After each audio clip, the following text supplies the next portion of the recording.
So if I can welcome Andy onto stage first from the Siemens viewpoint. Andy, thank you very much. I have a bottle of water with me just in case. I seem to be suffering the Theresa May speaker's curse this morning, so if I start coughing midway through, I'll just lose that. Siemens have a very holistic view on digitalization.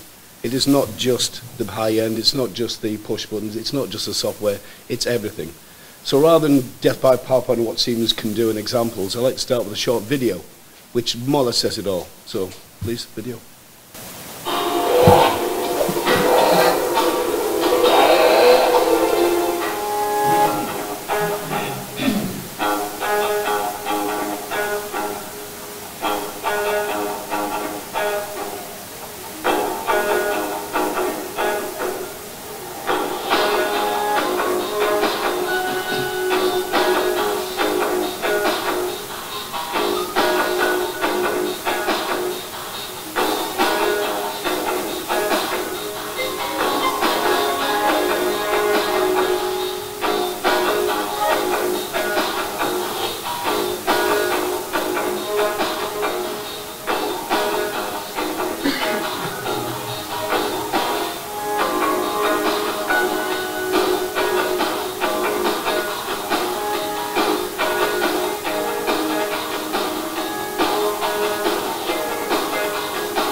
I like to use that video because it does actually show in a perfect world what is possible from top to bottom, but it is a perfect world.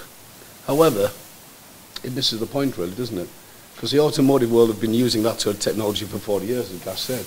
It just got bigger, better, faster. You can now, using CAD/CAM, simulate not only the design but also the material. But actually what Industry 4 does is make what's possible for Maserati now possible for Mars bars. Give you an example, we're now working with Welsh Water for telemetry for remote pump stations in the middle of a field. Years ago, miles and miles of cable had to be laid to link that remote pump station. Now there's put a box on, it costs 20 quid, 4G connection, and someone in the control room can see exactly what that pump's doing for 20 quid. It's now scaled down so everybody can use it. The drivers of Industry 4 are the same with the drivers Industry 1, 2 and 3. Speed, time to market, make a better product and get into market faster. Flexibility, we talk about a batch size of 1. Now again, for automotive, everybody can choose exactly what car they want. So a batch size of 1 automotive, but now my daughter now orders trainers online. She chooses what she wants and designs it, clicks a button, buys it, and 2 days later it arrives in a box. It's quite ironic that the second industrial revolution took away bespoke car building, and Henry Ford gave us any colour you like as long as it's black. Now we have a merge of the two. Now we have mass production of customised products. That's what digitalisation does. With automotive, when you're making a Maserati, it's 50, 60, 100 grand. Commercially, it's viable.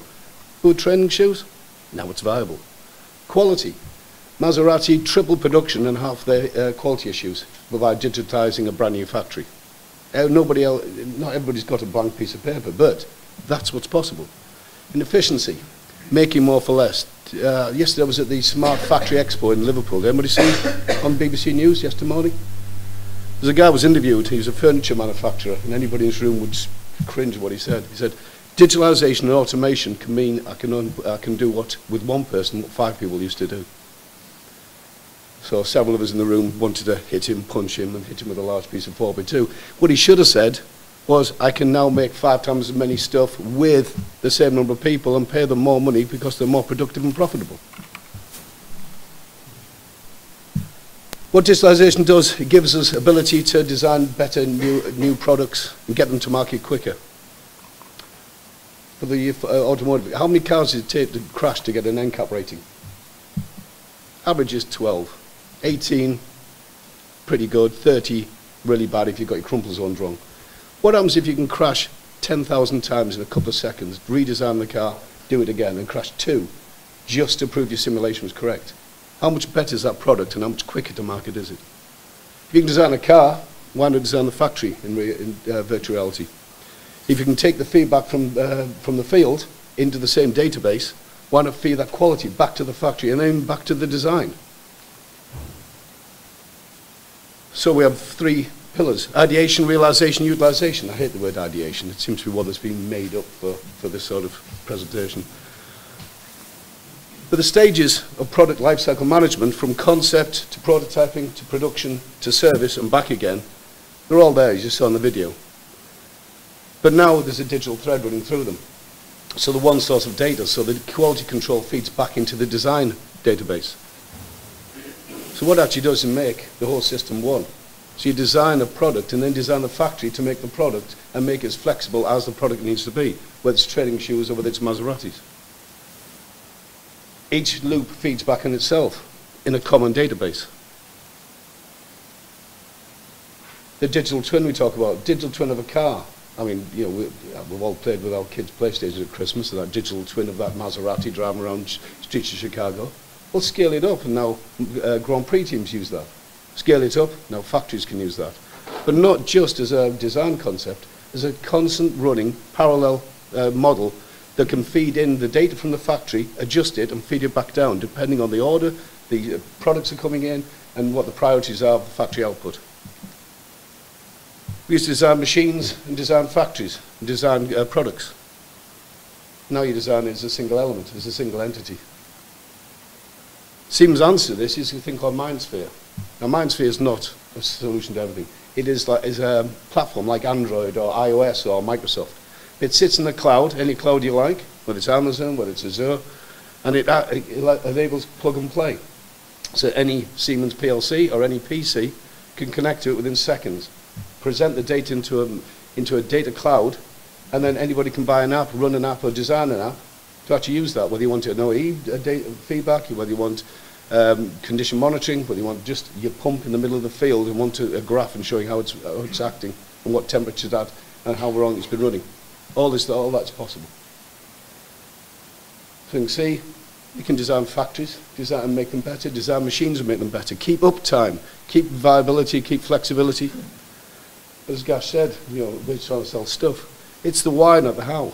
If you do something for the sake of doing it, it's a hobby. It's either got to make money, save jobs, or make something more profitable. If it's not doing that, then stop doing it, because it's just something interesting to do. I was finished with this one because You bank online, you read your newspaper online. However, when it comes to designing a car factory or grab handles or the plastic extrusions, everybody gets a little bit tenuous and a bit worried about it. So it's already there, just a matter of using it. Thank you.